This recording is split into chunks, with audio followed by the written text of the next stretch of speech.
Okay, can you hear me now? Am I back? Jeez Louise. What a what a moment that was. The internet, you can never count on it. Especially in Côte St. Luc where the internet is trash cuz you live by a train track. You live by the train track and you die by the train track sometimes. Hopefully it works now. But if you can hear me,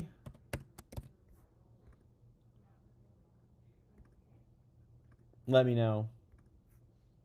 Hopefully I'm alive. Hopefully you can hear me.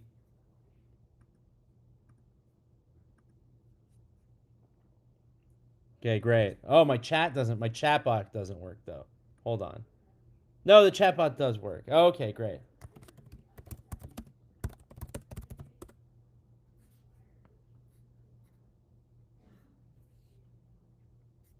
So, all right, to keep everybody apprised, back in. So where are we right now on this?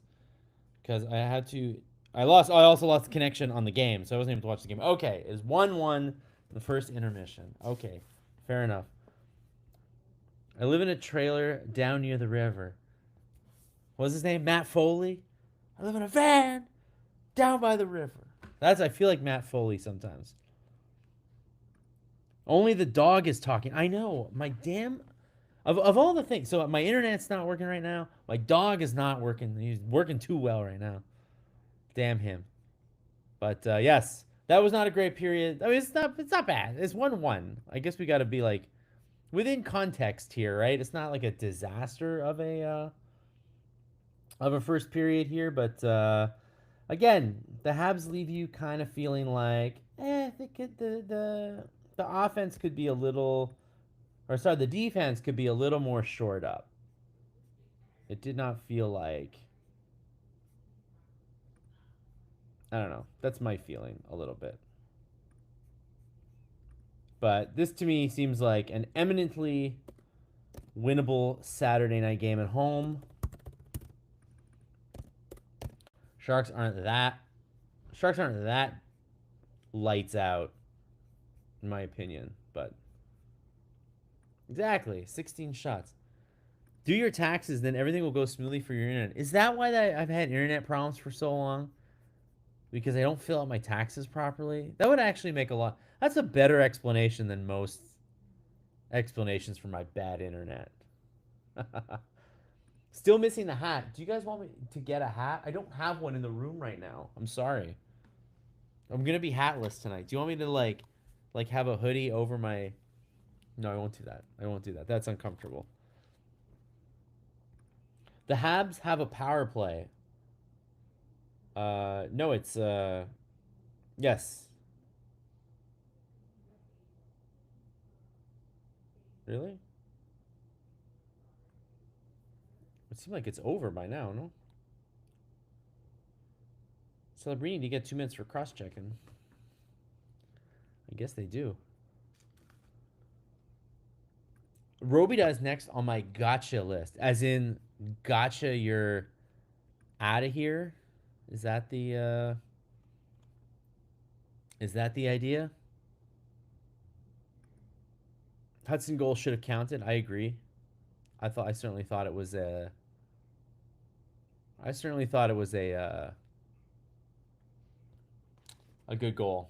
And it's weird to me that they went in and they said it was a good goal initially on the ice, and then they went upstairs and somehow were like, yeah, it's not a good goal after that. I don't get it. Somebody have to explain it to me. What nationality is Leyen? It's Swedish. It is a Swedish name. Not a very common Swedish name, I will say, but it is a Swedish name. Not even common enough that I don't think there's ever been a hockey player with that name, but it is a Swedish name. Am I using Bell for my internet? No, I'm using Videotron for my internet, who is usually pretty reliable. I will say we've never really had any. This is what, like the 40th game I've done this season, and we've never had any issues. Tonight is the night that we have issues. So I will say, as much as I badmouth Videotron, the issue that I have is that I was out long enough that they knocked me out of our the live blog. Like they shouldn't have knocked me out of the live blog. The live blog should have stayed going even if I was not on it. It's not supposed to be tied to me being in it. Anyways, yeah, we got the Hudson goal was good.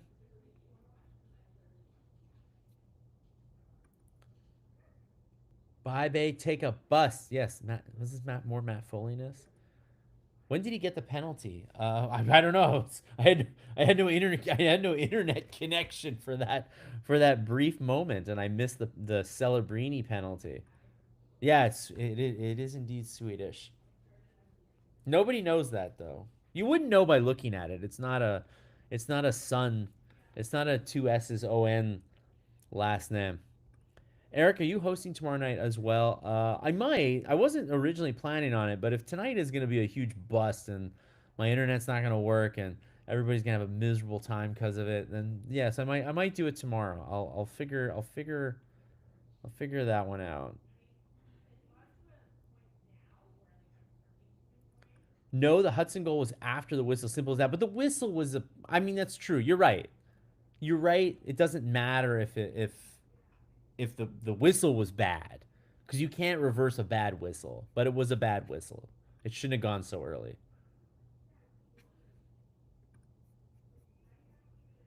Laying sun. There you go. Now there's the sun that we need. So injury wise, we've got Chernyshov. Pretty sure his night is over.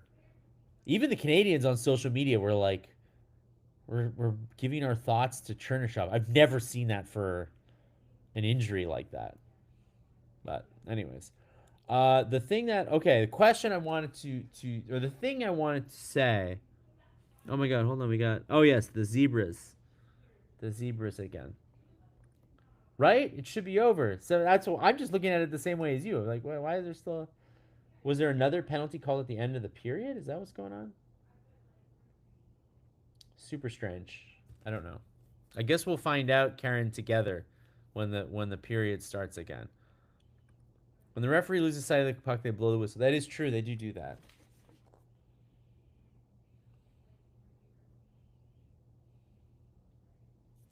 They do that. So the question, or the statement I wanted to say a little bit, because I know we want to talk about the Leafs a little bit, because Austin Matthews' season is done.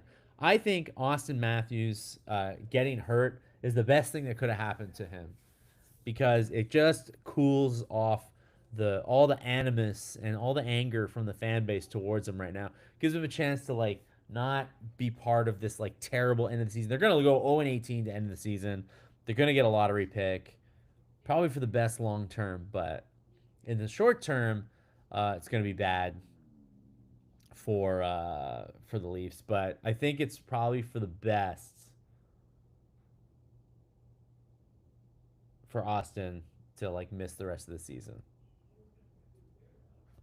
Yeah, I'll put that in the chat. You guys can say, okay.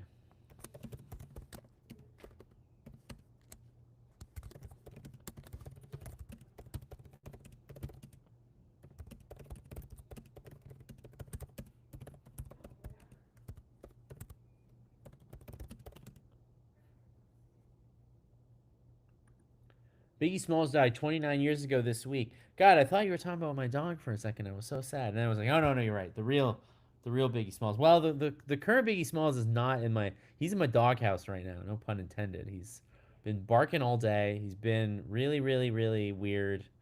I don't know. It's the temp. I mean, it's definitely the weather. It's freaking him out.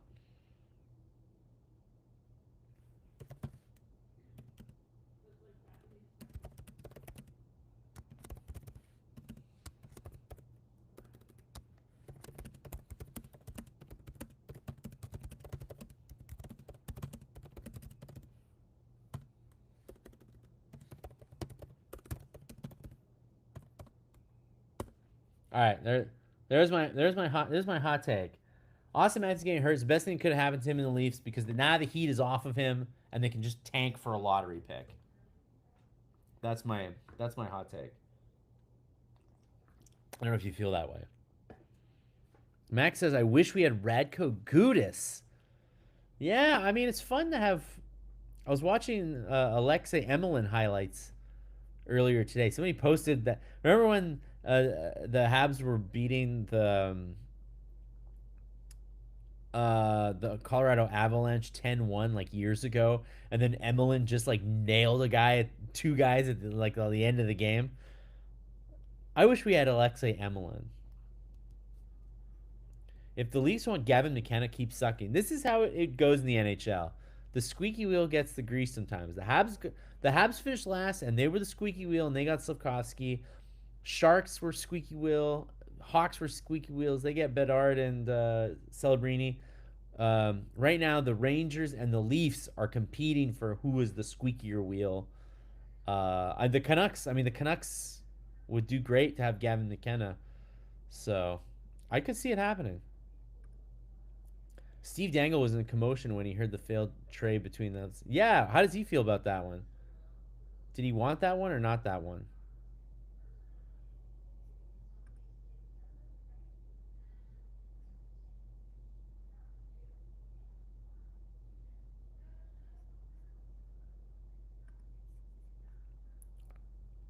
Ah, yes, you do remember the Alexei Emelin double hit at the end of the game. I just saw the highlight at the end, like Shea Weber's just like looking at the Colorado guy. He's like, I don't want to get in anything. I just want to get out of here. Can we just not fight, please? Mark says, I don't want a player like Gudis on the Habs. Classiest team in the league, and I don't want an animal. Oh, Mark says it's 2-1 Leafs. Leave it to them to not tank properly. Montembeau cost us Bedard. Hey, I mean, having Bedard was nice, but having Bedard is not necessarily the difference between winning and losing either. Like he's good. I mean, be nice to have him. Nice to have him than not have him, but I don't think he's like changing the complexion of this team that much. I don't know. I could be wrong. That rumor is just that, a rumor. Yeah, we don't really know. The nice thing makes no sense. Like it makes no sense to me that no, that's not true. I do kind of understand why Toronto would do it. If they just like felt like they were premature on that contract and wanted to like mea culpa and get some picks or something. I guess I could understand that. Emily's comment after that game was, "I play a 60-minute game, man." See, I'm telling you, that's the guy I want. I want to like say Emlyn back. Where can we find a guy like him? There's not that many Emelyns left in the league. Bruins have Leafs first pick, but it too is number 5 protected.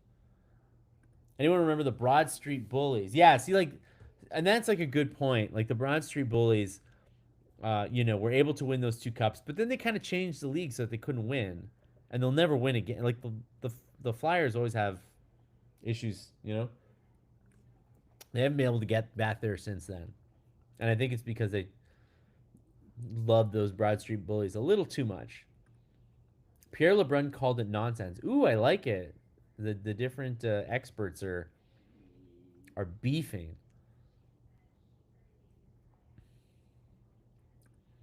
Just when you think the Leafs couldn't get any worse, not defending Austin Matthews was a brand new low. That was the. It's funny because they won and they ended like an 8-game losing streak in the process. So they kind of defended him in a way, but like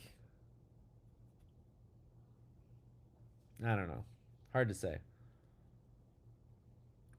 I heard today that Cole Hudson is not as good as Lane Hudson. I mean, Lane Hudson is already one of the best players in the league. It's no shame in not being as good as Lane Hudson. But Cole Hudson seems like a good prospect. Emlyn hit to hurt. Montreal solved the Flyers. See exactly right. Those late '70s teams a little bit bigger, faster, everything. Broad Street Bullies could fight, but they could also score. You agree? You agree about the Flyers wanting a Gudis, wanting an Emily? All good stuff. I wanted to relay to you guys that we have a fun new series to check out at the Gaz. The State of the Habs Fan in 2026. Brendan Kelly profiled a bunch of Habs fans from different walks of life, getting their thoughts on what it means to be a Habs fan, what it means to be a hockey fan in 2026. Super interesting stuff. It's the cover of it's the front page of the Gazette today, so If you can get a print, get a print. But super interesting stuff. I do heartily recommend that you check it out.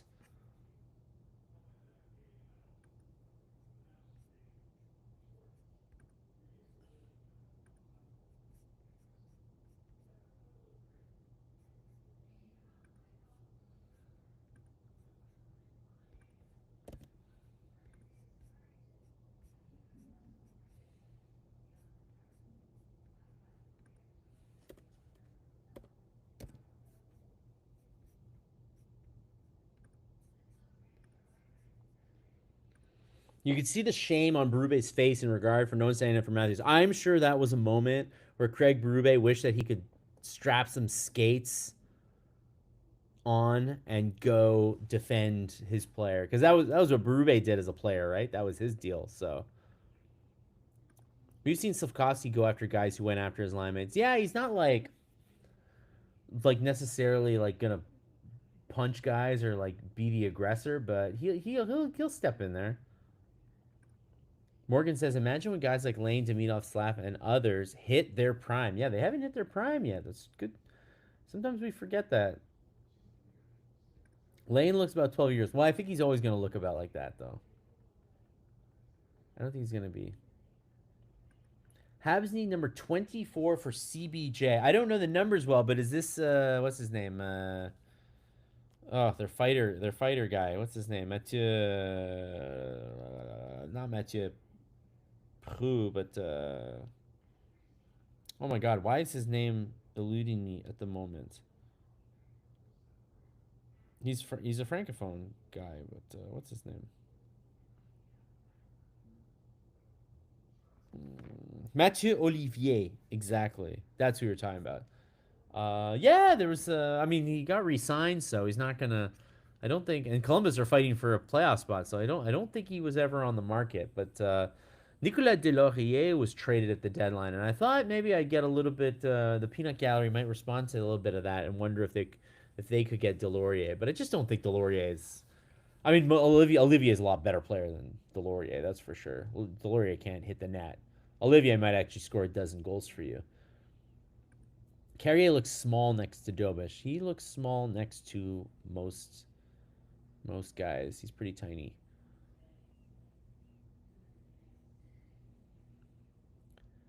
Max says the Habs of the 70s could play any style of game, which did in the Flyers goon squad. That's it, right? They could fight fire with fire.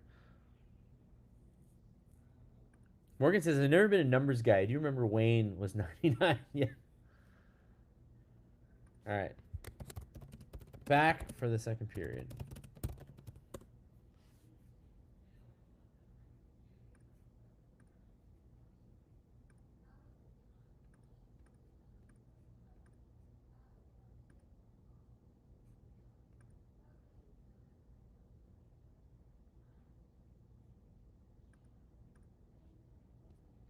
Oh, yeah, and pretty much right away, we got a.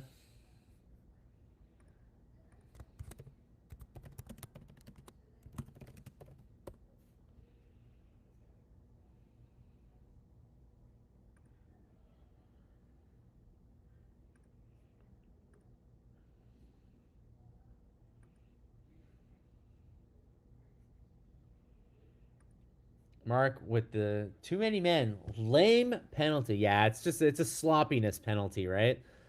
Chris Nyland talked a lot about it. That it's really the guy who comes off who's really got to like watch, and even if they get the signal to go on, they have to like make sure that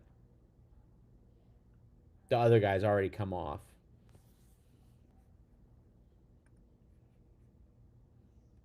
Caulfield in the box. Yeah, because he doesn't kill penalties.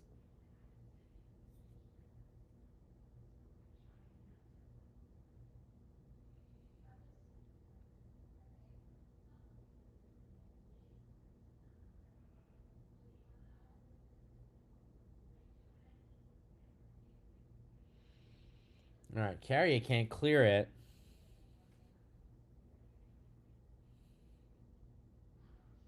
Oh,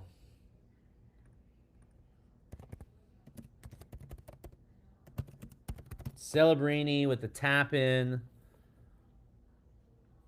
And the Canadiens pay the price.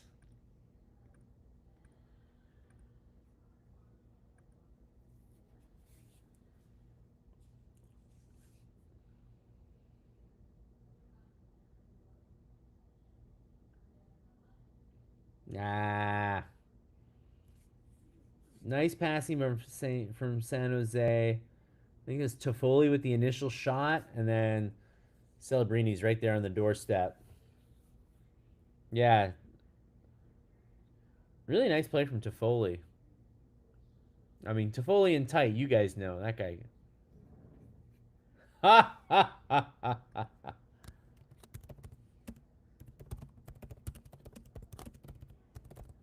Oh my god. How long were they in the zone? This is crazy. Max with the initial, that was offside. So Max looks like he might be onto something. That's on Dano.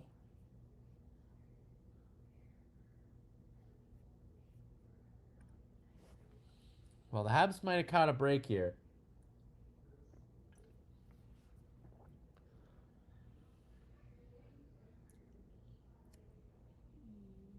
Oh yeah.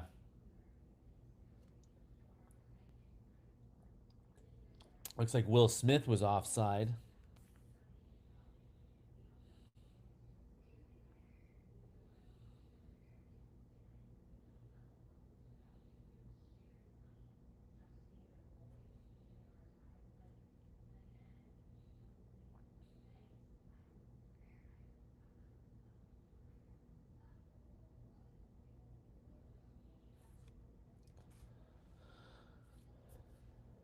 So yeah, I mean, you guys know if Marty's challenging an offside call, like any coach in this league, if they're challenging an offside call, they know. They already know the answer.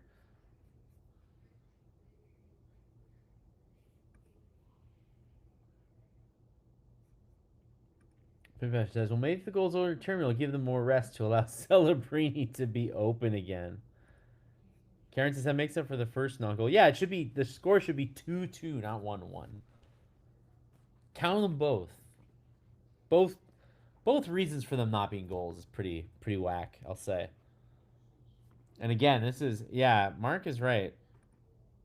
This shouldn't be taking this long. This is the second review now where it's just like, come on, guys, we got places to be tonight. Some of us places to go after this.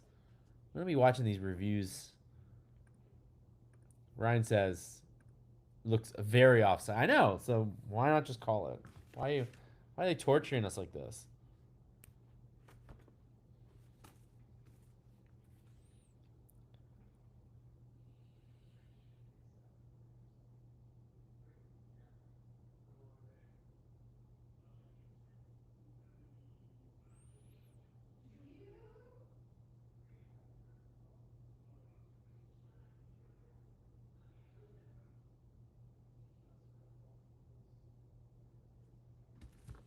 Still tied.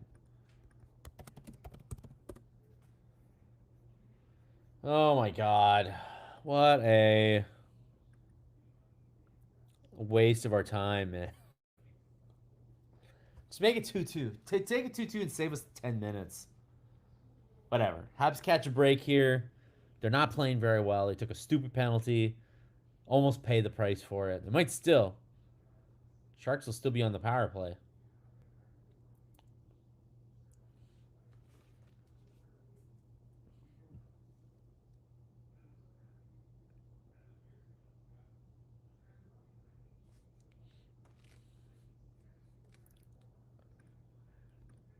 Yeah, exactly like how I feel. It's like, oh, well, the Habs benefited from it, but like, still annoying.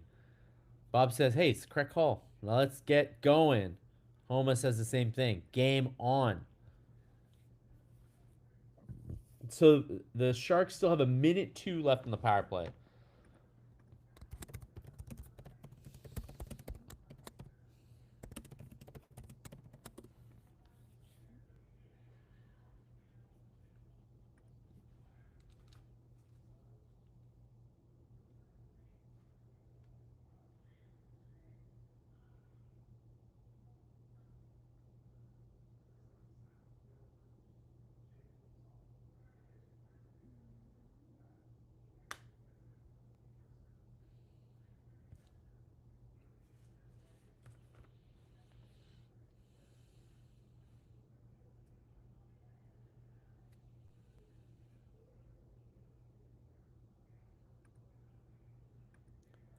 Our PK is 30th in the league in the last 17 games or in the last PKs. The $6 million man isn't helping matters. I'm surprised the PK is that bad. It didn't seem like it was doing that bad, but hey, I guess it is. Numbers don't lie.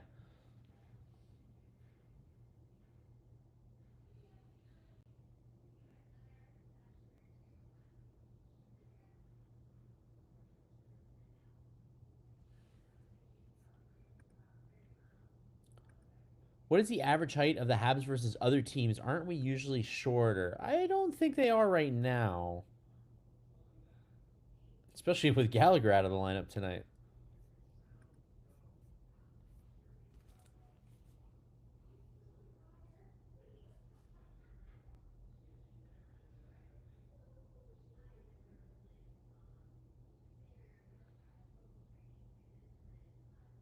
Let's see, Karen. I'm looking it up for you.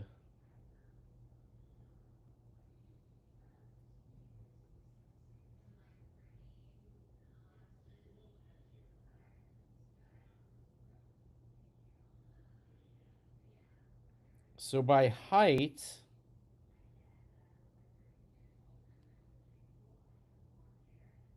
Canadians are like in the 20s.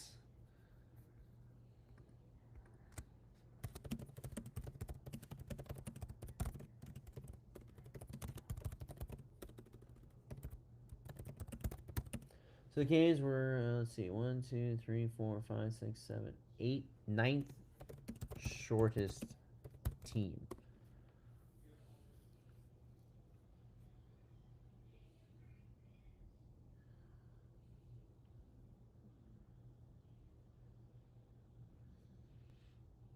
As Mark says, it's not a lack of height, lack of toughness. Yeah, because they got tall guys like Dobson and Doc, but I wouldn't necessarily call them like tough players, right?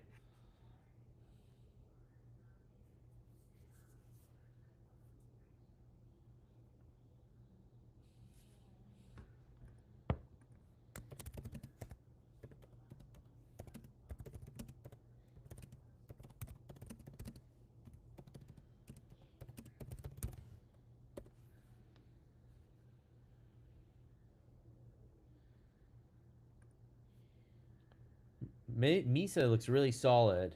Yeah, he's really good. Yeah, it'll be interesting to see when we see Hage. No news on the Sharks injured player. I don't have anything, unfortunately. But I can tell you he's not coming back. Didn't look good.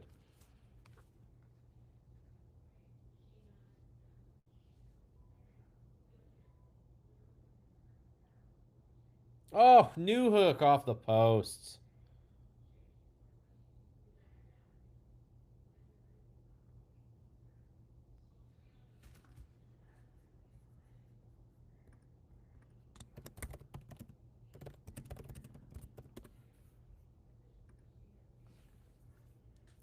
Yeah, great hit by New Hook. He really did give and take it.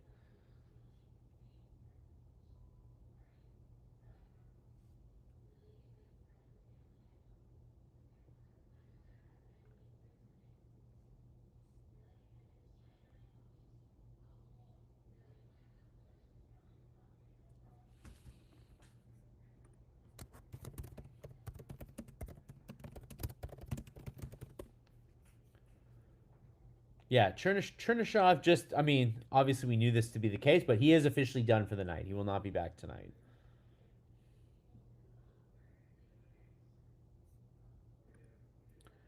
Will Fowler be back in S tomorrow versus Dobich? I don't think they've confirmed it, but yes.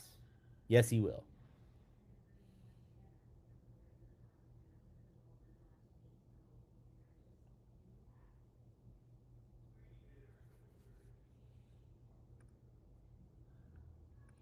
That player was wobbly. Looked like concussion. Oh, it looked like he absolutely slammed his head on the ice. It looked really bad.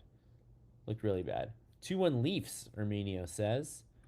Ryan Katz says Fowler. Yeah, was it confirmed it's Fowler? I mean, it's going to be Fowler tomorrow. I guarantee it. They're not going to play Dobesh twice and Montembeau. Guys, by calling up Fowler and by trading for an AHL goalie, I can tell you that barring any like crazy circumstances, we will not be seeing Montembeau for a little while. Maybe the rest of the season. Probably.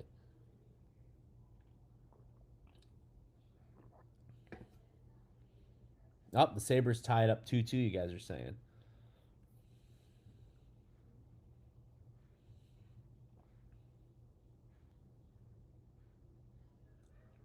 Ooh, Nedeljkovic with the risky pass up the middle, but it worked out for them. Sharks got it down the ice.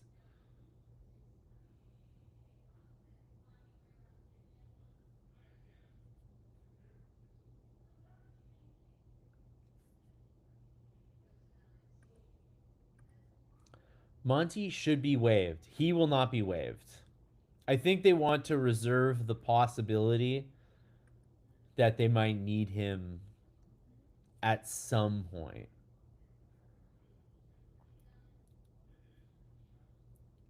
Montembeau won't play until we clinched. I think that is probably the way to look at it. He could pop in at the last couple of games, but he got the yips. He got the yips. He's not coming back. And then as for being waived, I think they want to reserve the possibility that he could be back next year. We don't. I I sincerely doubt it happens. I'm pretty sure Fowler's here to stay, and I think Dobesh is a gamer and will also stay. And then you don't need another goalie. So I think that's what's going to happen. Gary Walitsky says, "Hi Gary, by the way, I haven't seen you in a while. Habs have Mickey Mouse goaltenders. I don't know about that. Dobesh doing okay, and I think Fowler's looking like a pretty solid prospect. 3 mil for a backup is expensive. Waive him. Well, they might. I think they might get rid of him at the end of the season, but right now there's not like a compelling. The trade deadline is over. It's not like you can sign a guy. And there should. I know they're very tight to the cap right now, but there should be enough cap, just a smidge of cap room to sign Hage at the end of the season and possibly call up Engstrom if they need. This should be enough. I know they're very tight right now, but it should be okay. Steve Blast disease. He really does. I think that's what's going on because it's all those far shots, right? In tight, he's pretty tough to beat. He can come across and stop a one timer, but then like Radko Gudis shoots a beach ball from the point and it like goes in.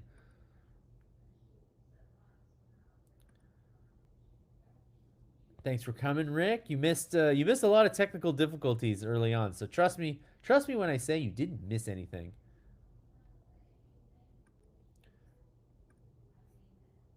To do what? Battle Fowler for the net? That's not going to happen. He's gone in the summer, in my opinion. Yeah, no, they just want to be like just in case Fowler and Dobesh aren't ready as a tandem. They just want to have Montembeau around. That is it. They're not going to have him around forever. If Fowler and Dobesh look good, like forget it.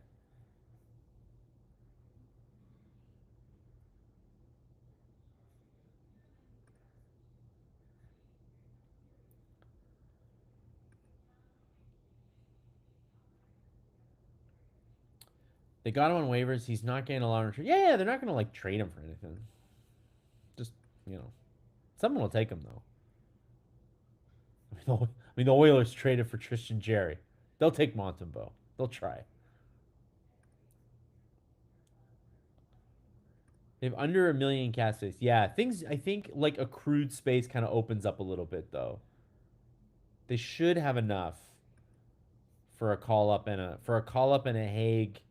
Hage for the last like 2 games of the season. And if not, there's like little things that they can do.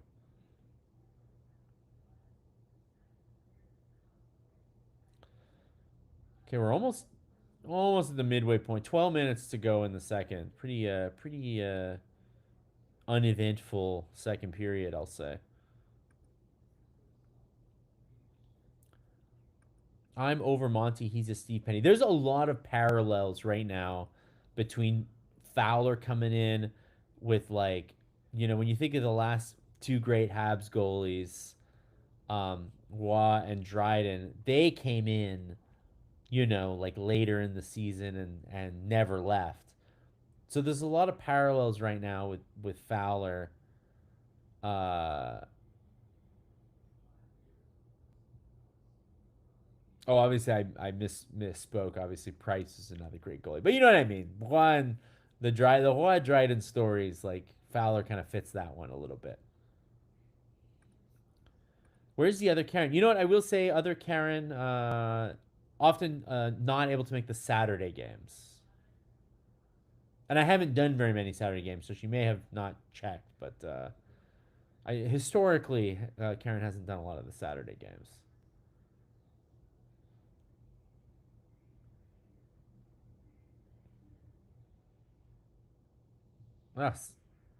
Oh, Celebrini line again. Setting up Wenberg in the middle of the slot, and he had all kinds of time and space, but missed it wide.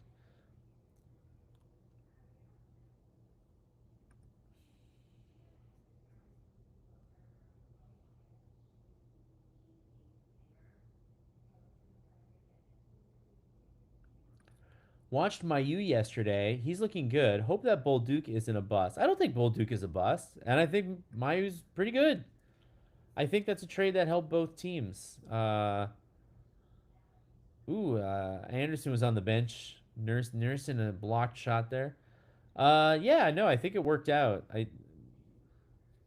I guess what could happen is like maybe Reinbacher doesn't pan out and Engstrom doesn't pan out, and then the Habs got to go fishing for another right defenseman, and then you'll be like, wow, they had one and they got rid of it. But I think Bolduc is fits very much what the forward core is looking to be. So no, I chalk that up to a trade that I think was a nice change of scenery for both players.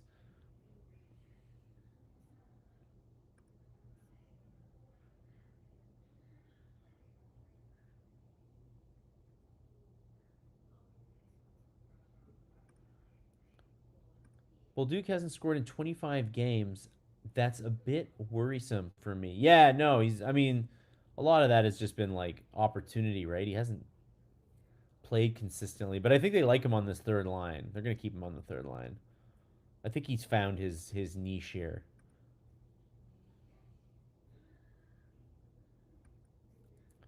I was shocked Harris was a bust. Said he was a keeper. I always thought Harris was going to be for teams that were really clamoring for cap space. I was like, oh, he's like a nice, like smart puck mover. I always thought a team that like Tampa or something that's always looking to pick up guys on the cheap. I was like, I always thought that Jordan Harris would be a good complementary defenseman for those kind of teams, and it just like never really panned out. He's had a lot of injury problems now that he's like not on the Habs anymore. But yeah, not looking good for Jordan Harris's career. And I thought he was a very smart defenseman, but I guess smarts can only get you so far. Oh, who's at the doorstep there? Tex, yeah. Hey, I like seeing Tex.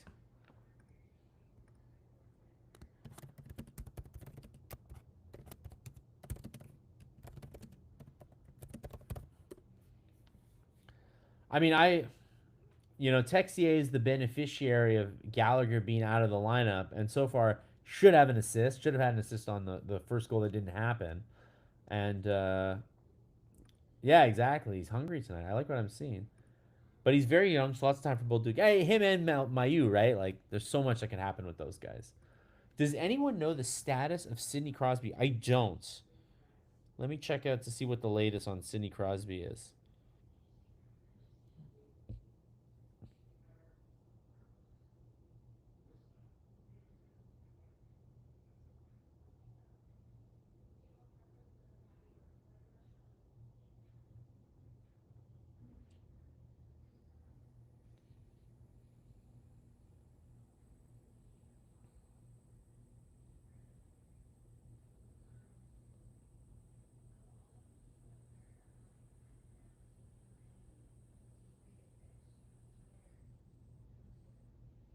Oh my God, so many injuries for the Penguins.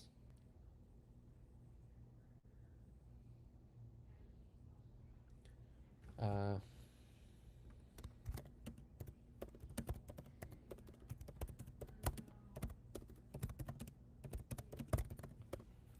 So it looks like Sid is expected back next week or so. That's what it seems to be.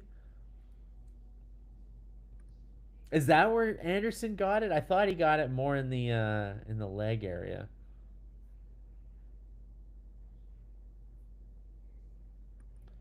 Gary with normally bottom feeders like the Habs are lucky. Super clubs like the Leafs and Panthers are having a bad season. Yes, it's so lucky the Leafs are bad. Yes. I mean, the Habs made the playoffs last year, my dude, and they're gonna make them again. So I don't know what to tell you. I don't know what to tell you. I hate to break it to you. Okay, 9 minutes left in the second. It's 1-1.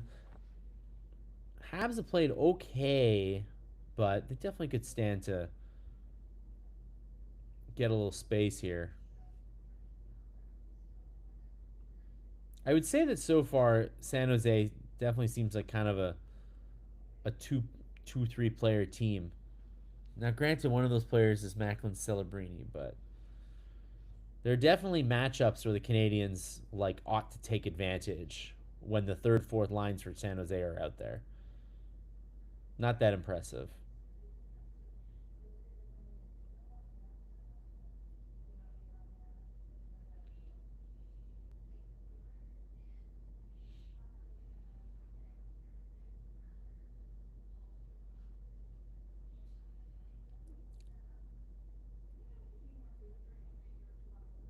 Oh, two.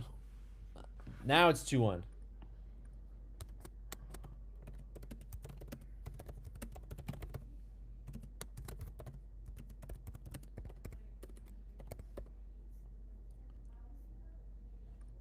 So that was that indeed the first shot of the period for the Sharks? Obviously, they had a goal earlier disallowed.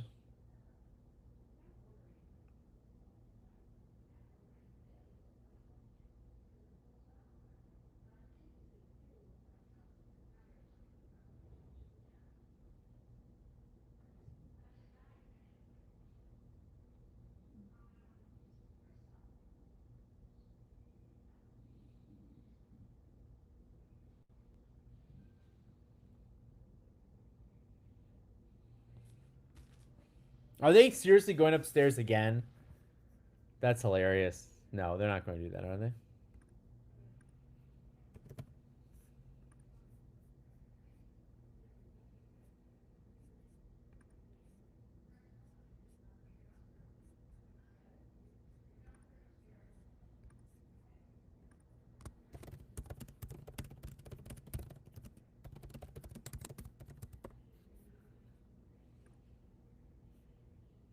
Yeah, that was the first shot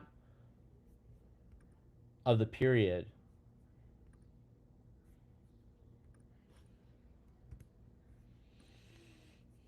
That's a pretty big letdown for the Habs in the back half here of the second period.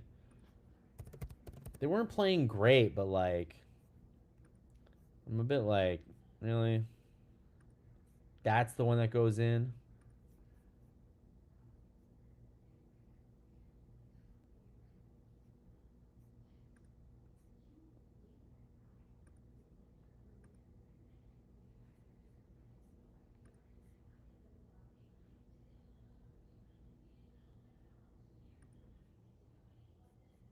Not a lot of shots in general this period, though, I will say. What, 2-1?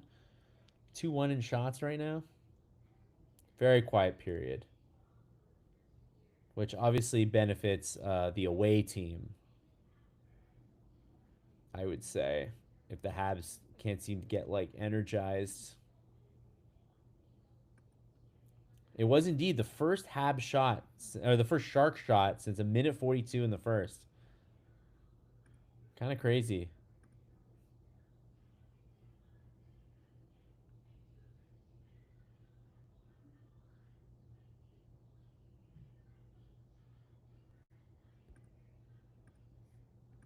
Not the most exciting game, Bob says. No, it really isn't.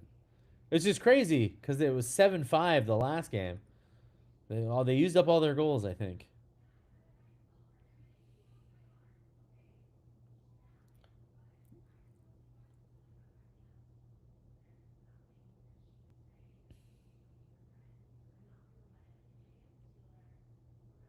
All right, can the third line get something done here? The reverse Monty. I like that.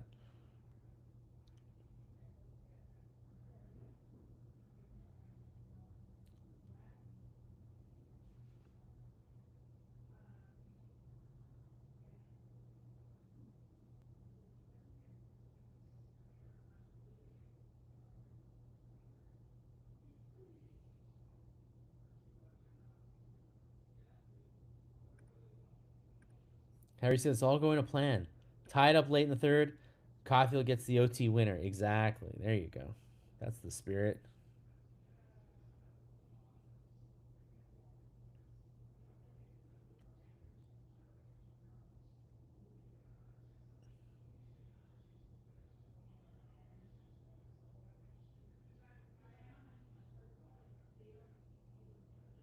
Man, Habs very passive on that, on the zone right there, and they let the Sharks really like come across. And again, Habs are really letting the Habs aren't exactly like giving the Sharks that much zone time, but when they are, they're really like just letting them kind of go right in the middle of the slot. All the Shark shots have been like pretty like what few shots they've had. They only have 11 shots this game, but the few that they've had have been like kind of in the middle of the ice, which is not where you want to be giving up shots. We know this team is never dead. Lots of hockey left. Yeah. And the Sharks, much like the Canadiens, very young on defense and very prone to errors. So anything can happen at both ends. Oh, nice stop by Dobish there on the point shot. That definitely was he was screened on the way down.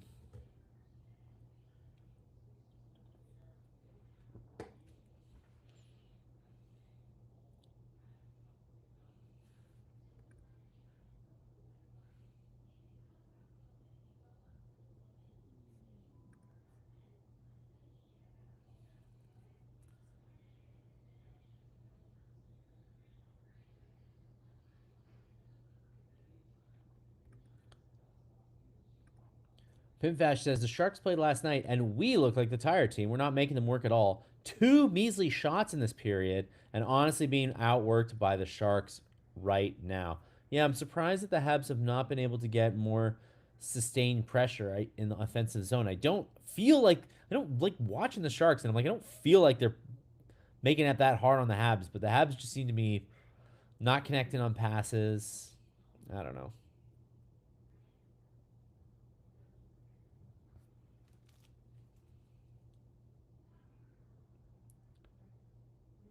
And now looks like it's 3-1, but somebody was in the crease.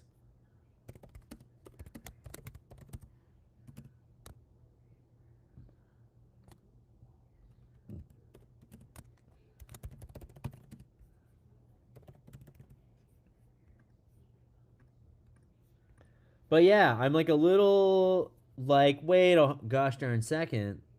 Oh, it was the who was in there? Was that Colin Graff who's in front? Yeah, it's Graff tipping, but like no, he's just outside the crease. That'll be a good goal. Yikes. What a bad period for the Habs. Not a good one. They're skating circles around us, Arminio says. What happened to Nyland, Rick says. He had a prior engagement and he was not able to attend Hockey Inside Out. He's okay. He's A-okay. He's just a honestly, he's just a crazy busy guy. He has a lot of alumni things. He does a lot of Habs alumni things. He's a man who does not say no to a lot of events and stuff. It was just he got double booked. We told him we got screwy. We got screwy. We're good this week, but he'll be back. Don't worry about Chris. Chris is A-okay. Third back in a row since the Olympics for the Habs. Got to be wearing on them. Yeah, but this is the first game of the back to back. They haven't played since Wednesday. Carrier unable to move Graph out. Yeah, that was not impressive. Not an impressive display.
Such a loose game. It's not playoff hockey. No, tonight is definitely not playoff hockey. I definitely can agree. Pimfash says our D is just awful. Turnover city in our zone. Can't clear the net. Don't hit anyone. Just chase around. They're not having a good night. They're not having a good night. That's for sure. Dobish is not getting any help by his defense.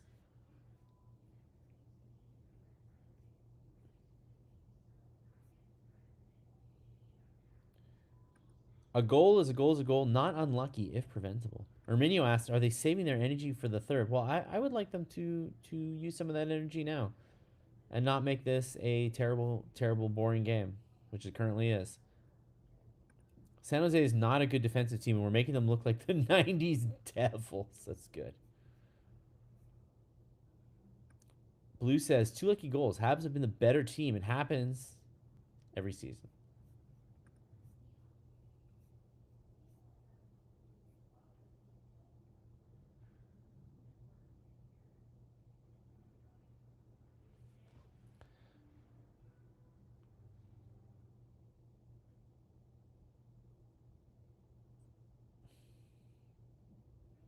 Suzuki. Oh, what a shot.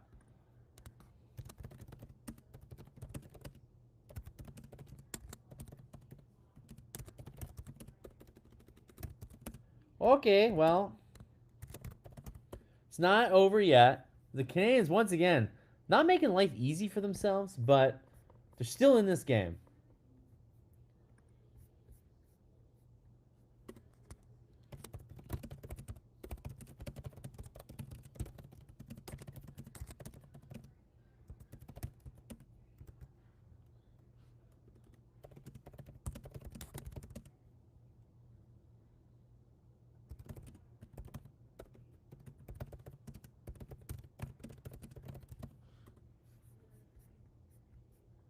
It's not over yet. How about it? Entering the zone again?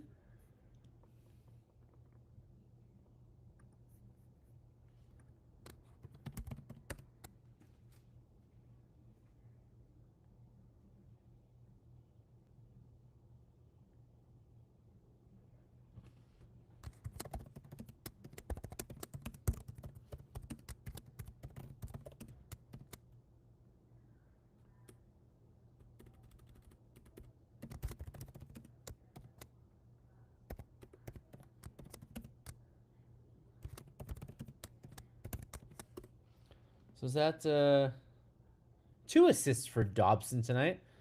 I mean, as you guys have pointed out, hasn't had the greatest night in his own end, but there's the Dobson paradox for you. I mean, the man clearly makes his mark in the transition game and kickstarting the offense, which is what he was promised to do.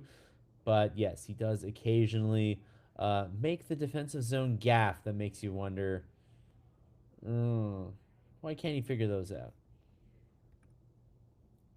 Habs still have young defense, but their offense is elite. Well, they were the second best offensive team in the league not that long ago. Don't know where they're at now, but they're definitely still up there. And they are the best offensive team since like end of January, something like that. No fan of Marty's man to man. Notice the lack of celebration on Suzuki's part. He knows they're not playing well. You're damn right. I don't think he's celebrating that one goal. Oh, great passing play by the second line there. Kapanen. If he had gotten it, man, would have been all alone.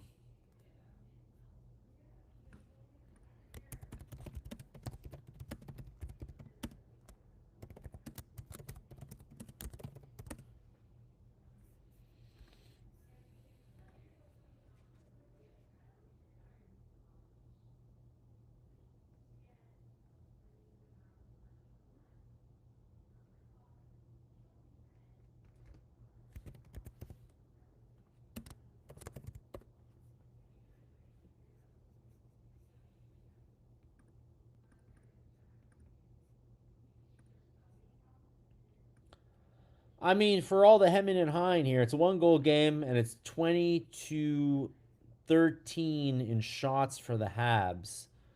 This is definitely not. This game is not over by any stretch of the imagination. Did the Habs have a good second period? Absolutely not. Am I watching that and being like, yeah, great job, y'all? Absolutely not. That was not a good period. This has been a very boring game, which is so weird because the last game was so exciting and crazy. Um, but it's 3-2. It's anybody's game. Caulfield and Suzuki are your goal scorers. What else is new? And yeah, it's kind of a wide open third period coming up here. Good goal by the captain, Pimfash says. Don't know why we wait until 2 minutes left to make San Jose work. I'm sure Marty will have a word with the boys. They need better play. And so far, they've been a very good third period team, but you don't want to always leave it to the third period. That is the big thing that these guys are going to have to figure out. Habs are fourth in scoring in the league with games in hand. Okay, they're fourth. That makes sense. I was like, they were second for a spell. Habs fans are restless on Twitter. Carrier is the whipping boy. Habs fans are restless everywhere. They think it's a good team though. I think that's why though. I think that's why we get like a little antsy because it's like, oh, this team is very. I think we all can acknowledge that this team is very close to being very good. There's just like some little recurring problems that make it kind of frustrating sometimes. Habs have played better than the Sharks in the first two periods, and I think the Sharks were the better team in the second period, though I will say. Is Demidov ahead of Seneki now with that assist? Laura Ipsum asks. Good question.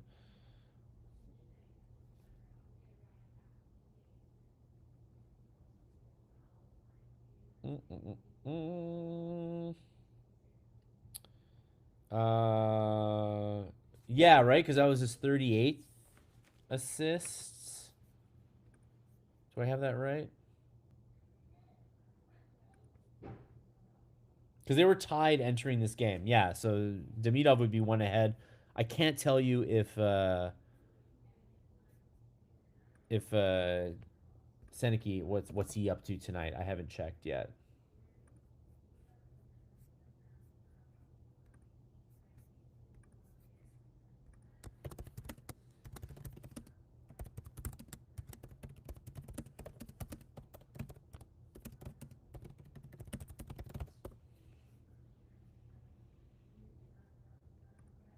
Jack Eyes outplayed Carey in the 10 or 11 minutes he plays. Yeah, Carey, man, Carey is tough because again, Carey gets in there because he's the right shot defenseman, and they already feel like they're missing that element. I do think that I think Engstrom the first chance that they get, I think Engstrom's getting called up when he's healthy and they've like sorted out their cap issues. I absolutely think that that's going to happen. I was a little. I thought the Habs were gonna because they didn't do anything at the deadline that they were gonna play it kind of conservative. That was my thought, and then now I'm like, oh well, now they've called up Fowler. Oh, they've benched. They've sat Gallagher. So no, they're not resting on their laurels. The next step is to shore up the right defense problem. Any magical predictions? You're putting me on the spot. Pinfash, ooh, I'm terrible at predictions. For tonight specifically, I think this game's going to overtime. How's that for my prediction? I think it's going to go to overtime. I think it's going to be 4-4. It's going to be a high scoring.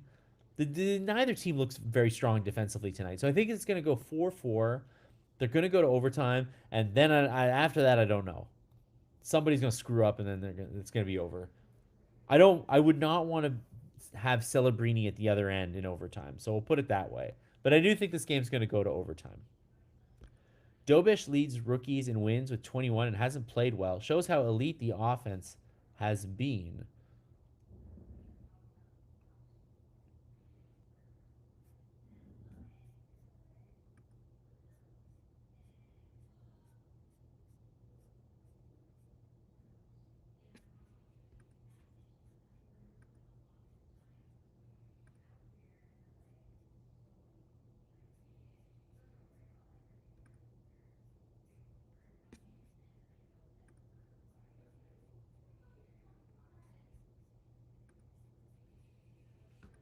All right, I gotta.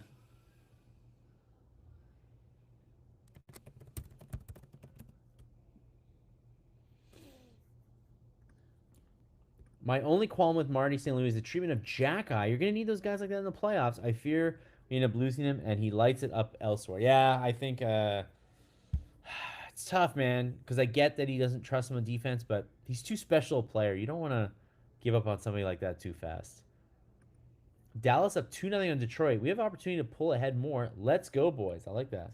All right, intermission question. Intermission question while I go grab a snack because I'm hungry.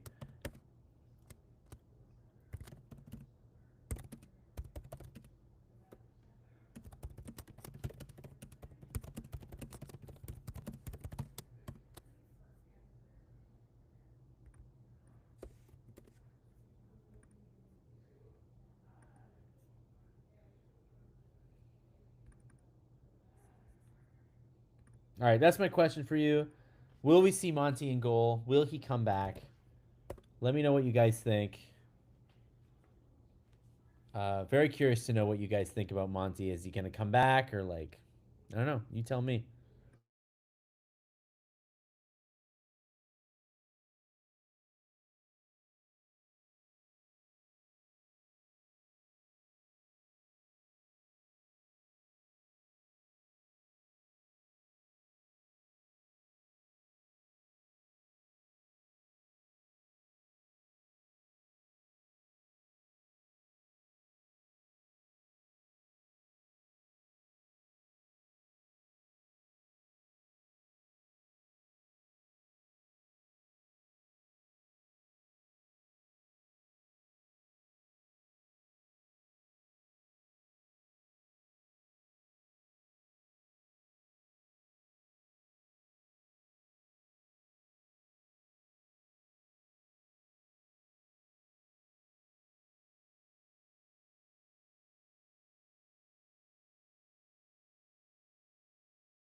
Oh yeah, still no hat.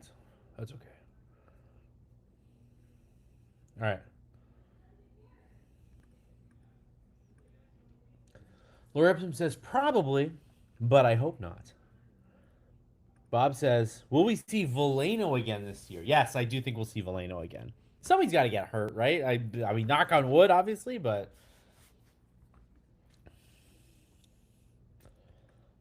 only to showcase him. Ryan says, Monty will play meaningless games.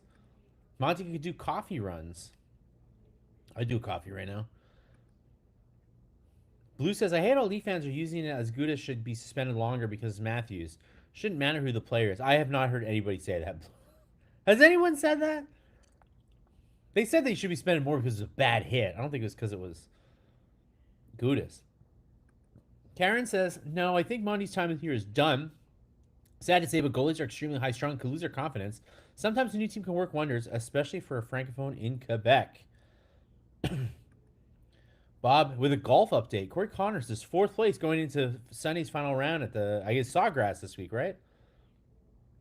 Max says, no more Monty this year, but we'll see what happens. Laura Epsom says, we'll see him a couple more games. Mark says, Dunzo. It'll be tough.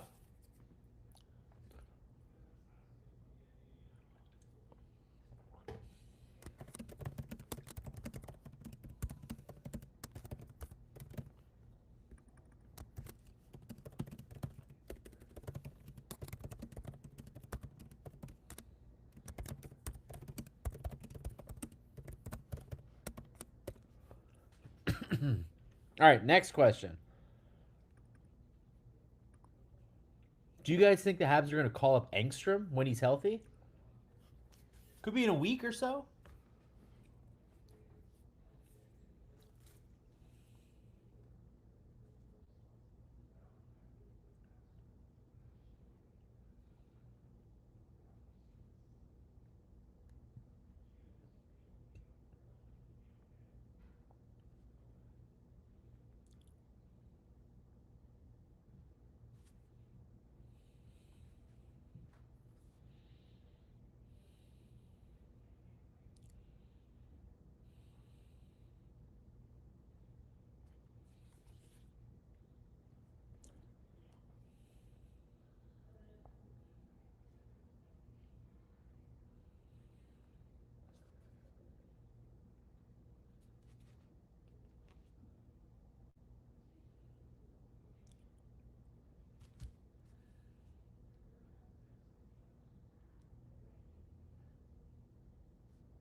All right, so do you guys think that Engstrom will be called up? Karen says, yes, please. Bob says, not unless we have an injury. Laura Ipsum says, I think Chakai should be given more ice time before we start calling up defensemen. They aren't even developing it anymore at this point. This is why I think Engstrom, by the way, is being called up. Because I think that at this point, they have decided that Jacki and Struble are who they are. And right now, one defenseman is getting screw jobbed every game because he's playing his offhand. Yes, you can point out the irony of the fact that Engstrom plays his offhand, but he actually likes to play his offhand, which is like a weird thing that European players are more likely to be like that for sure. Ryan says we're so healthy, we don't need more healthy scratches. Homa says yes. One has to wonder if Jacki will be a Hab next year. The thing about Jacki is I do think that Jacki, because of his physicality and the special things that he does bring, does he is his career just to be a seventh defenseman? I know that's not super exciting, but you need a guy who could be a seventh defenseman. Are we selling him short by doing that? Is he just not a top six defenseman? I don't know. The Canadiens seem Marty seems pretty convinced at this point that he and Struble, like, he doesn't trust either of them. Both playing 10 minutes, both in and out of the lineup. You can't have it both ways. I just don't know with Jack. I think they've given up on. I do, like, at this point think that they've either given up on him or they just don't see the ceiling as being that high, and they're just like.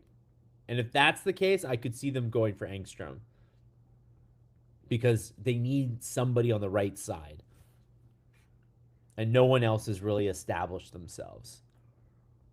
You have to play him some minutes to find out, but they don't want to. Like, they just don't want to. So maybe they do give up on him, and they give up on him prematurely. But it just seems like at this point, Marty is like, he feels the way he feels about Jackeye and Struble, and neither of them are on the top six.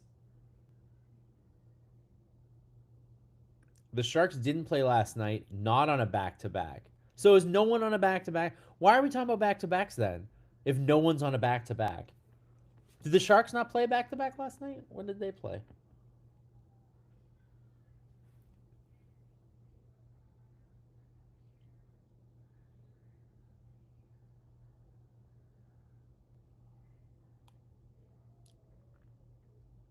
No, they both play tomorrow.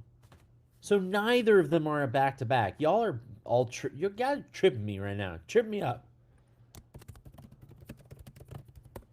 We're back for the third. Plenty of opportunity here for the Habs to come back.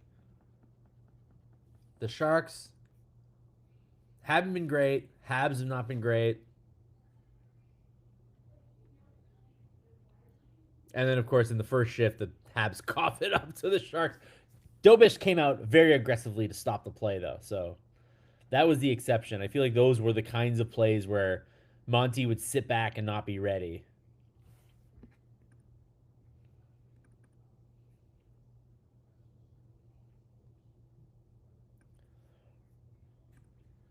Max says, well, let's see what happens during the playoffs because the Habs will have to play Jackeye, and who knows, he might solidify his position then. Yeah, I thought he looked all right. I thought he looked like a bottom pair, like a solid bottom pairing guy in the playoffs last time, but mm.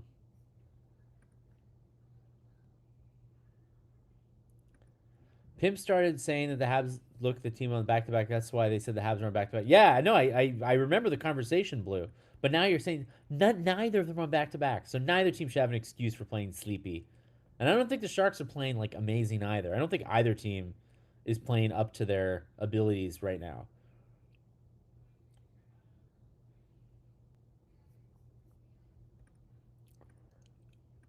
Karen says, poor Sam Montembeau. I know.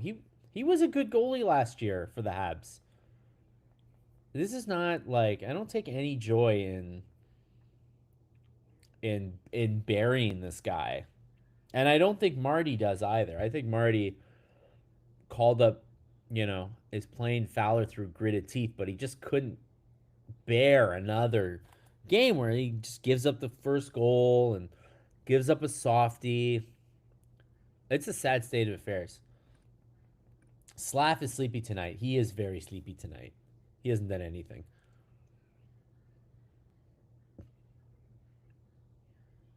Mukamadulin with kind of a nice shot. He's a real tall, lanky Russian defenseman. Definitely a big part of their future core. They need him.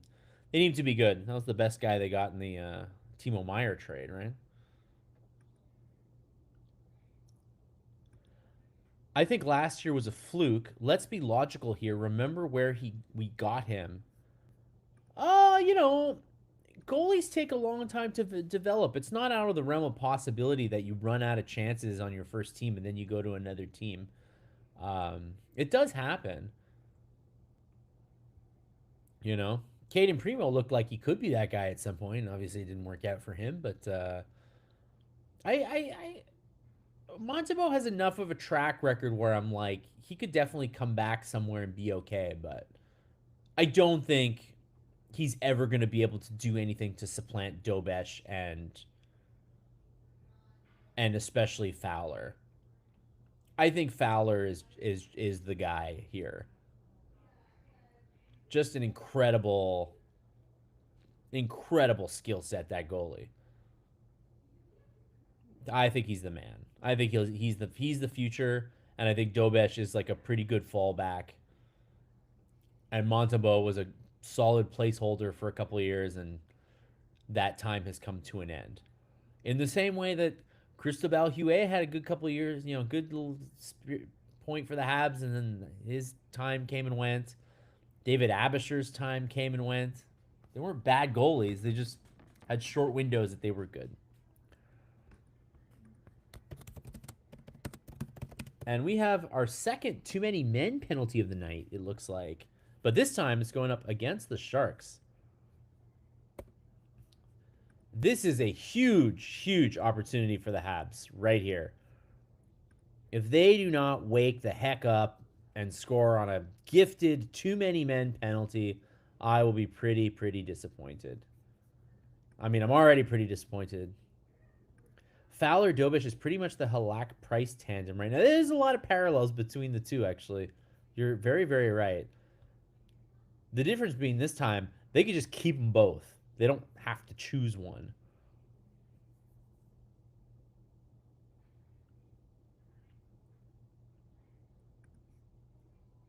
Like, imagine if the Habs had kept a Halak Price tandem for years, and those years where Price got hurt, Halak was able to step up and be the number one.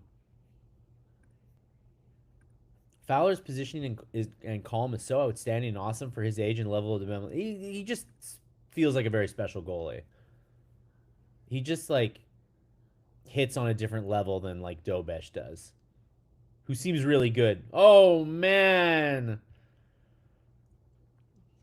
when you fan on a pass, that's just bad luck. Ridiculous how often NHL teams get called for too many men. This isn't bantam. There you go, Slav.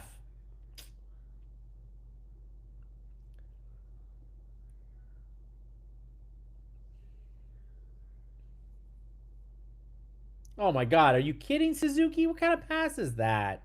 Pass it through three. Try to finesse that one through three Sharks guys down the middle.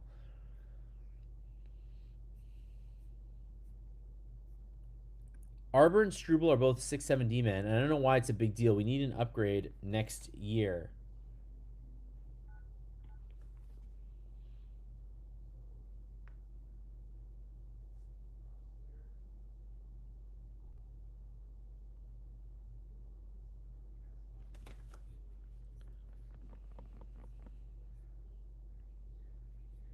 I mean, well, they have. I mean, the thing is that they are Struble and Jack are the 6'7" defensemen, but they have Engstrom and Reinbacher coming up, and they're presumably better, so they're going to be eighth, ninth defenseman before too long if they don't ship up.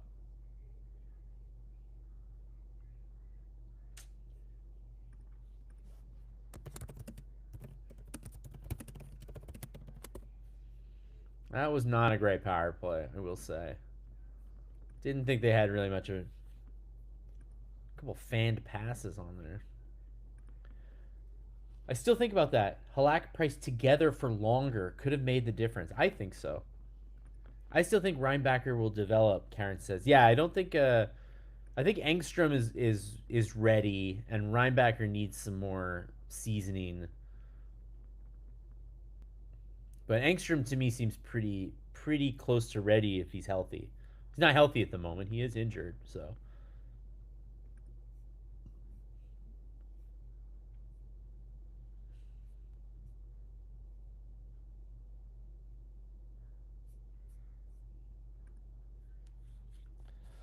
Okay, we're 1350. The Habs still don't have a shot this period. So this is not the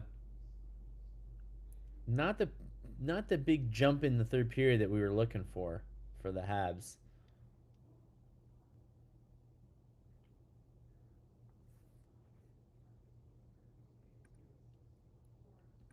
They're going to need grit in the playoffs, and Reinbacher lacks that. Well, he's not going to be in these playoffs. He's going to be in presumably future playoffs. I don't think he'll be up this season. Oh, we got a 2-on-1 for the Sharks. And they forced the shooter to shoot. He missed it wide. Very nice job on the 2-on-1 there for the Habs. Trusting Dobesh to make the save.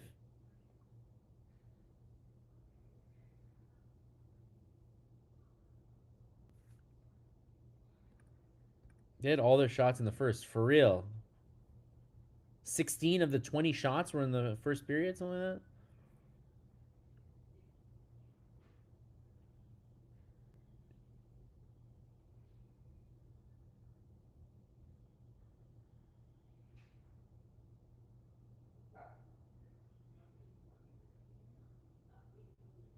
that. Goalie with the shot.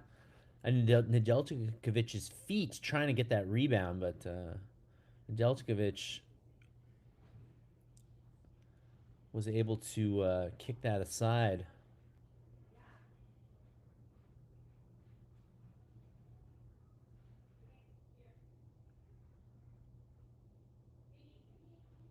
And the Canes are going to turn that one over.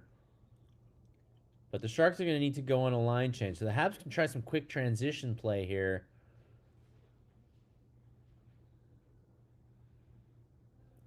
All right. Third line now deep in the zone. Let's see if they can get something done. They cannot. It's almost as if they're waiting for the last 5 minutes to play with desperation. I know they needed that too many men penalty to come late in the third, not early in the third. But no, the Habs have not come out of this third period swinging. That's for sure.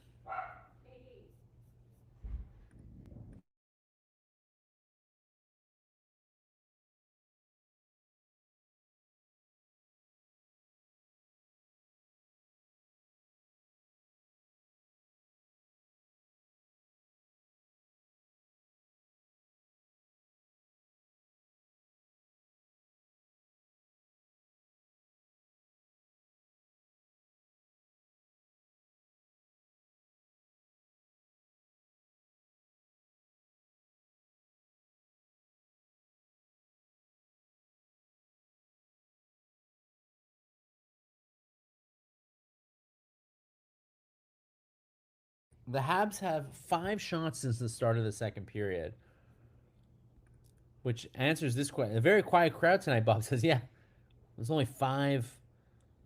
Dmitry Orlov would have been a good pickup for Montreal. Good skater, hits hard, decent first pass. If he was right-handed, Max, I would be totally down for Dmitry Orlov. He'd be great, but he's another lefty, and they got too many lefties as is. I'm telling you, Karen says, this team has got a bug, some kind of virus. It might explain the very low energy game tonight. And obviously Caulfield was out before. It's possible. Like the energy tonight is bleh, it's like in the pits. So you never know. Bolts losing, Arminio says. Need a big goal. Bob says, an elite offensive team. Not tonight, though. Homo Schlager says, Cinco. What about Cinco? San Jose's getting too many odd man rushes. Harry says, no Ole tonight, that's for sure. Blue says, Lightning lose, Wings and Pens down. Gotta get at least a point. Down 2. About La Bamba? Are we talking about songs in Spanish?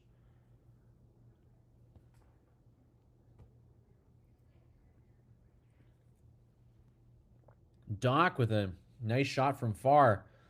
Man, you gotta try to set up a rebound there, but nothing. Ooh, Habs keep it in, though. Oh! Ah! Doc and Evans with good chances. Oh, and then Bull Evans and Bolduc in the bumper spot that he really likes, and they get a couple of chances. All right.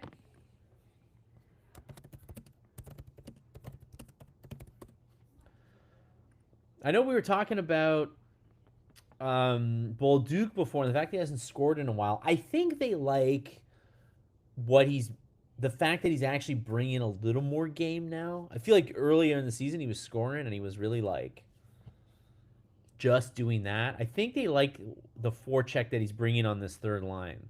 That'd be my guess. So they're like a little more tolerant of like him not scoring, although he does need to score. Read the chat chronologically. I know. The chat is going. I missed something. Oh, Los Desperados Montrealos. Is that the first? Is this your first post in Spanish? ¿Hablas español?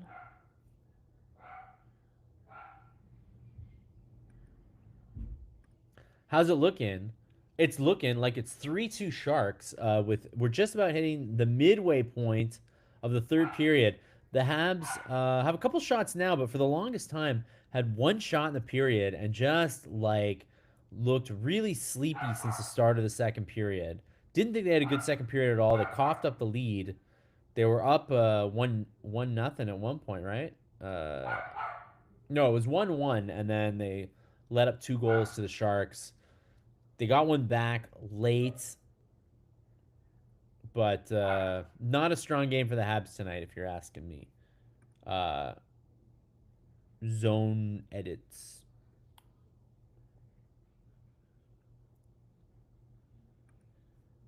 Maybe they had some apple cider vinegar and honey, and it's kicking in. I know. I never did it. I should. Oh, off the posts. Kapanen, right in the middle of the slot, man. Oh,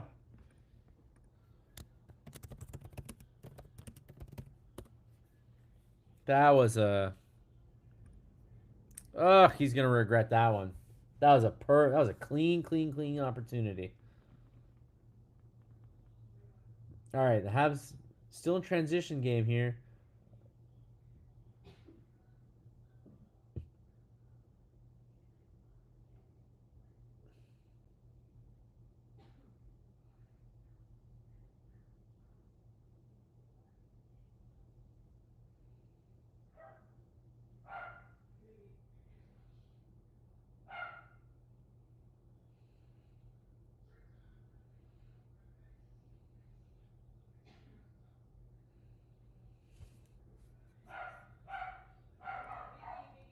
La Posto, is that what post is in Spanish? I feel like it's not. I feel like you're messing with me.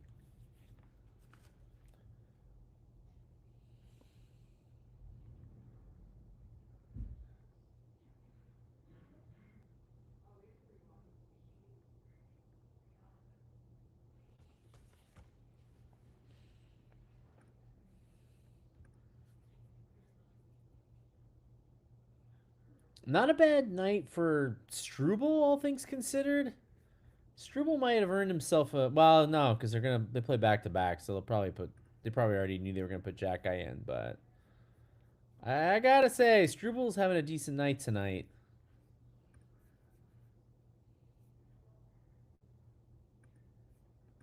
Maybe it's time to reunite the second line with Slav, move Newhook up to the first, would give them more speed. I also wonder now that Texier is kind of back in the lineup that maybe Texier goes back, and then the second line is Newhook with Slav and Demidov, and then Kapanen drops a line. I think that's possible too.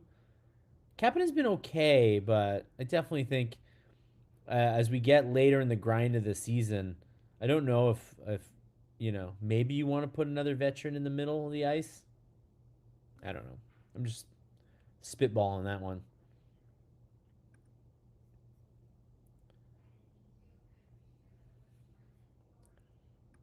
Yeah, maybe the Sharks are starting to feel the travel. Not so far. Still looking pretty decent. They're in the zone right now.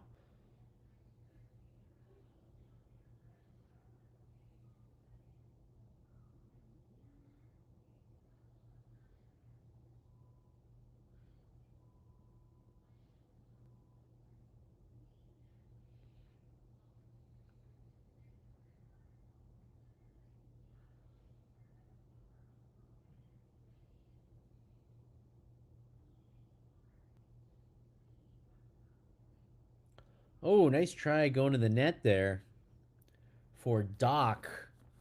Took some heavy contact, but he was able to kind of redirect the puck towards the nets. Not too bad. Again, third line, man. They haven't produced, but they don't look too bad tonight. They're gonna keep them. They're gonna keep that line going, I think.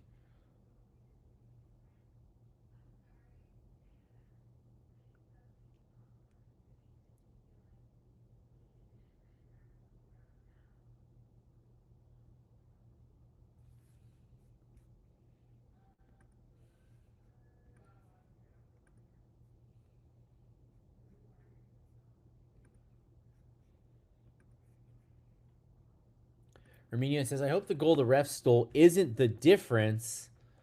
It might be, but they did blow the whistle, so I don't know. Them's the breaks sometimes, right? Sometimes the Habs benefit from the breaks, and then sometimes they don't benefit from the breaks. So I don't know if you can look at it that way. But the Habs are now up to 5 shots this period, so they're starting to put a little bit of pressure on. Not a ton.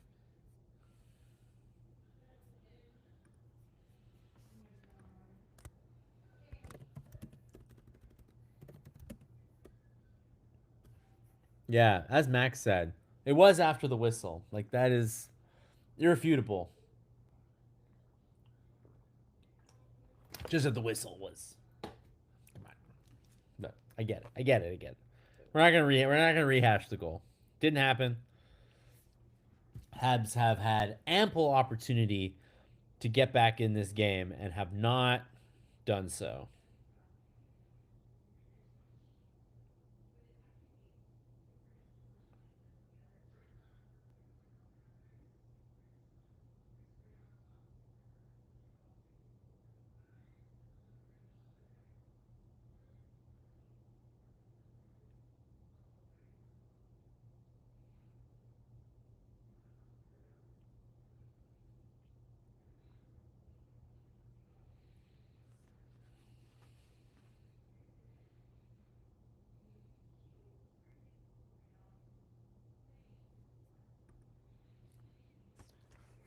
That Hudson goal shouldn't have been whistled down.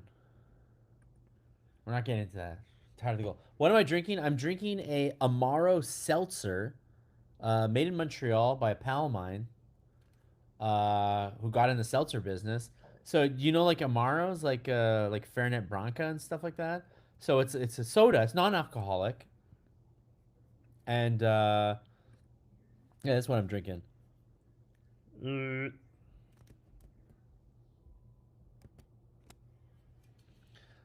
It's very good, very good. If you like Amaros, if you like bitters, you'll like this soda. But yeah, it's just regular soda. It's not non-alcoholic. I know it's a Saturday night. I know I usually like to crush a beer while doing this on a Saturday night, but I don't. I didn't have any beer in the fridge, and I spent all my money on charcuterie tonight. So I was like, I'll be classy and have an Amaro with it. Karen smells a Habs goal. Do you? Man, I just feel like the momentum in this game has just been exhausting.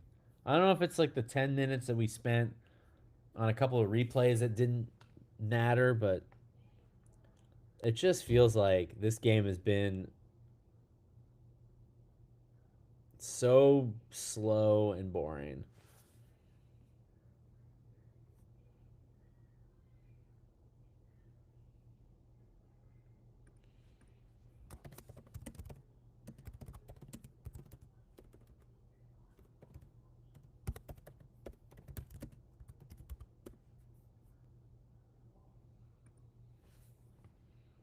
Okay, I mean, well, the puck has been mostly in the Shark zone, so that at any time, here, look at Lane Hudson circling the net. Oh, what moves? Can they make something happen though? Ah, he looks like he got rubbed out along the boards, and then Goudreau's able to get it down the ice.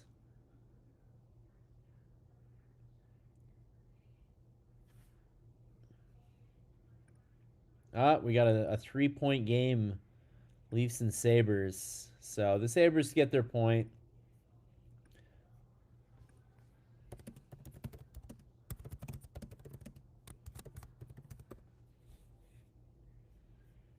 Oh, this game is so freaking boring. 4 icings against the Sharks, man. Ferraro with a nice play though to ice out Hudson. Oh, and the Habs keep winning the faceoffs, man. I mean, they're giving themselves a chance here, but they're not really getting any scoring chances. They're getting possession. Sharks are dumping. This doesn't feel like a sustainable strategy with 5.5 minutes to go.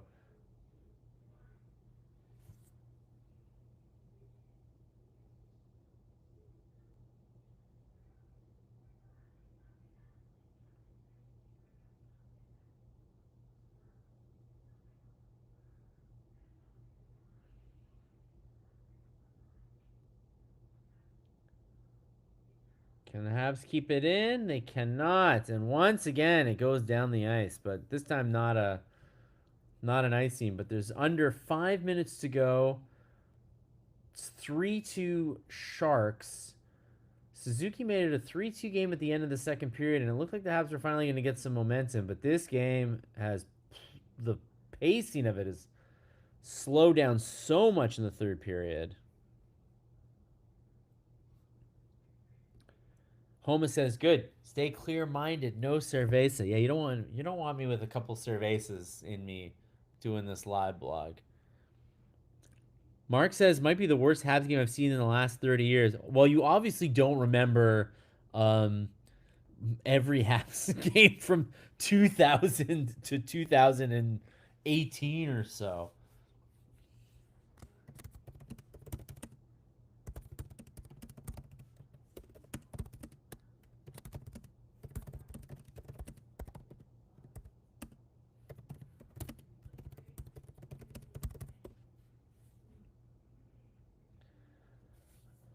Yeah, the Habs in the 2000s, like those, they would go like months without playing a decent game.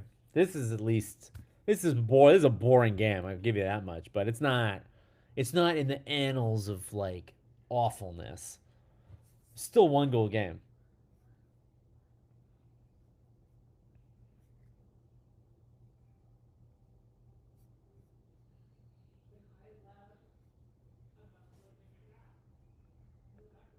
But yeah, this one's definitely a snooze fest.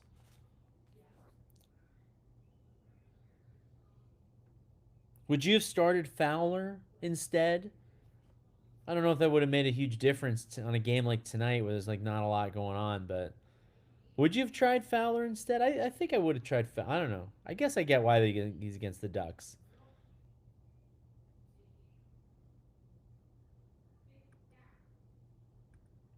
Well, let's see if they can bring their magic for the final push. Harry says it would be nice if they could do sooner rather than later. Homa agrees on the bad Habs games. Yeah, so there's some seasons where like Yannick Perreault was our best player on the ice. Like those are some bad games. Those are some bad moments.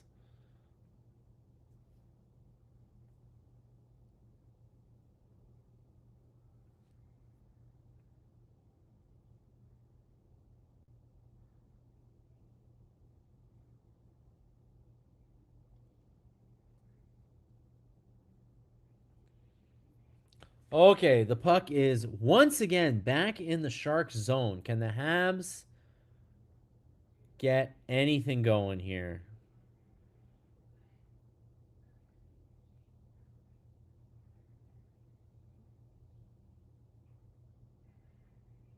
Somebody's got a. Hey, a Sharks player's got a broken stick here. No, he just lost it. It's still good. All right, Evans puts it right in a guy's skates.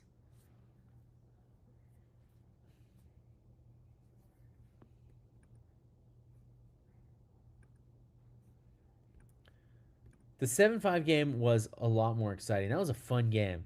This is not that.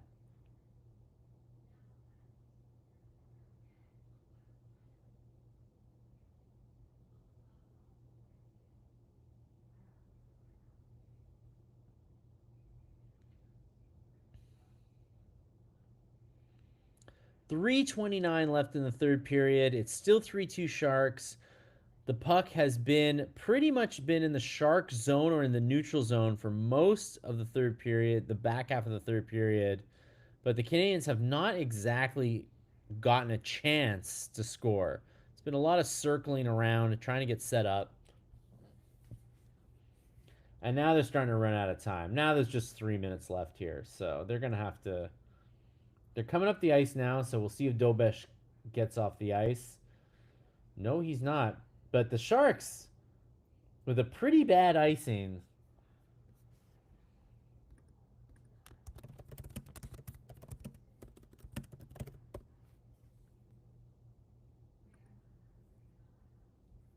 So now this is a good opportunity here for the Habs. Are they going to pull their goalie? The time winding down here.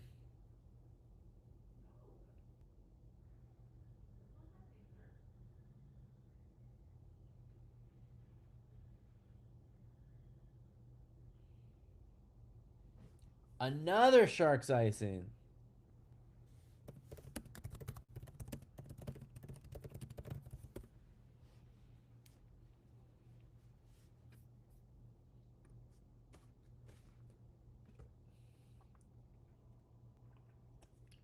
This is crazy, man. The Sharks are just not even really trying. They saw Darren, by the way. If the Sharks are in a playoff race, so they weren't going to trade him, but that would have been a guy that I think the Habs would have looked at. 6'7" right-handed defenseman. The Hal Gill, man, he could just lie in front of the net. All right, the Habs have pulled their goalie.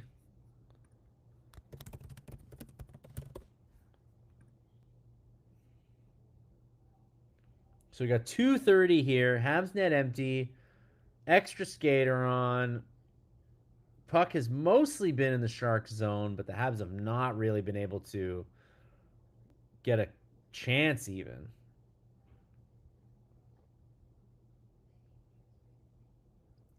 Sharks chip it out to center ice, but it's right back in. Oh, and then a kind of a no-look pass, and now the Sharks are going to have a 2-on-1.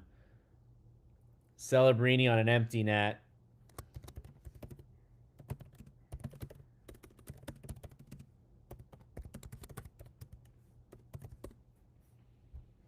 Macklin Celebrini has absolutely demolished the Habs in 2 straight games. So he's great. He's going to be going to just bring nightmares to the Western Conference for years to come. I think he might be the best player in the league in a couple of years, honestly.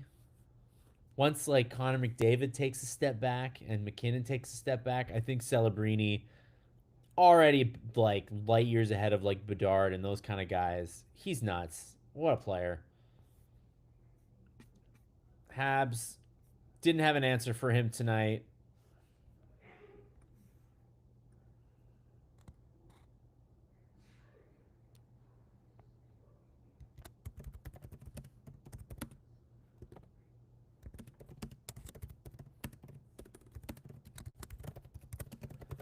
And the Sharks needed this one. They are knee deep in a playoff run, so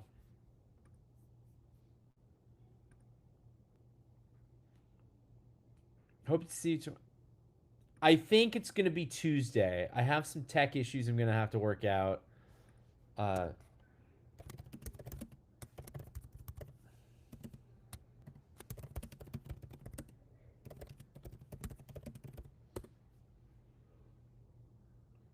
I'll let you know. Yeah, for sure. For sure, the Boston game will do. Tomorrow's game, I don't think I'll be able to do. But you can still follow along at the Gaz. You can still follow. There's still going to be the live blog on the site with just the updates, and then the about last night. If you missed the game, you want to check the results. Very weak defensive game tonight. They need to shake it up. I know. That's why I think Angstrom's coming.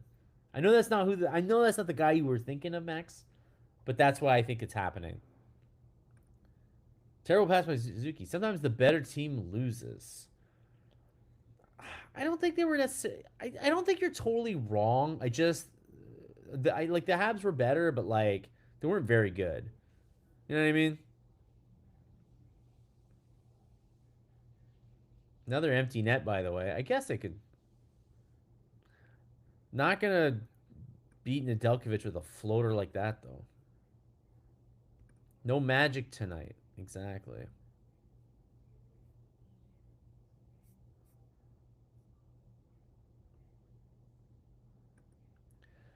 A team with a lot of similarity with the Habs just had a little more tonight. It's going to be fun watching these two teams the next several years. Yeah, I think so too. I told you. 2028 Stanley Cup Final is going to be these two teams. And I hope by then the Canadiens have an answer for Macklin Celebrini because right now they don't have an answer for Macklin Celebrini. And Celebrini.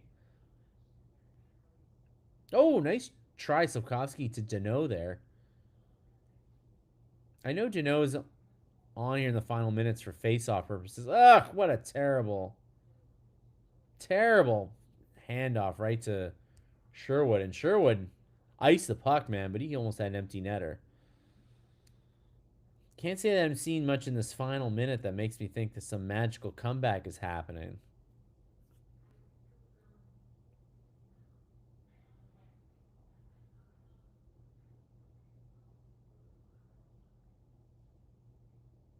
All right, we're in the final 30 seconds here. And the puck off the glass. Incidental, though.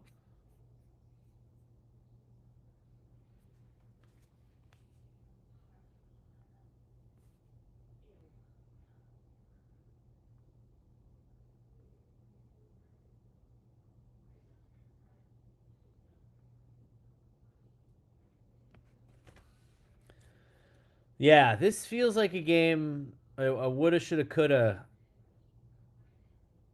They just did not play with a ton of energy. I don't know what happened. Maybe Karen was right. Maybe they are sick. Maybe they do have the flu because like it just doesn't. It does not. I don't understand how they just like had no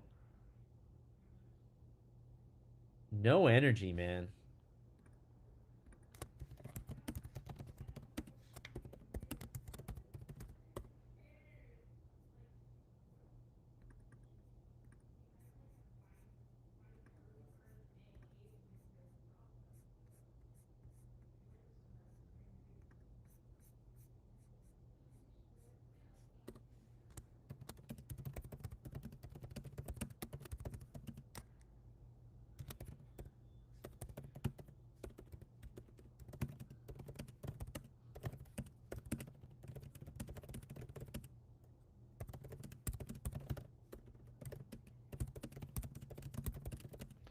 All right, y'all. Let me know what you think.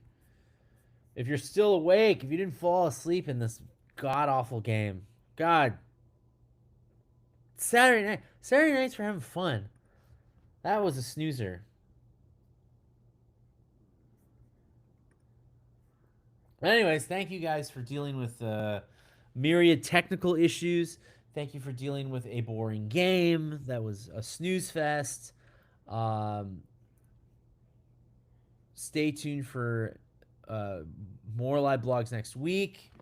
Um, Follow about. So we're gonna have Herb Zukowski's hidden game later tonight. Tomorrow morning we'll have About Last Night on the Gazette website. You can check both out. Chris Nyland will be back next week for more Hockey Inside Out. But we have 4 new episodes this week. Well, we have a main episode and 3 bonus episodes with Scrudlin and Green, and they are great. So check them out if you haven't checked them out. Brendan Kelly's got a new series for the Gazette on the state of the Habs fan in 2026. If you are a Habs fan, read about other fans and what they're into and what they're like. They're super fun. Check them out.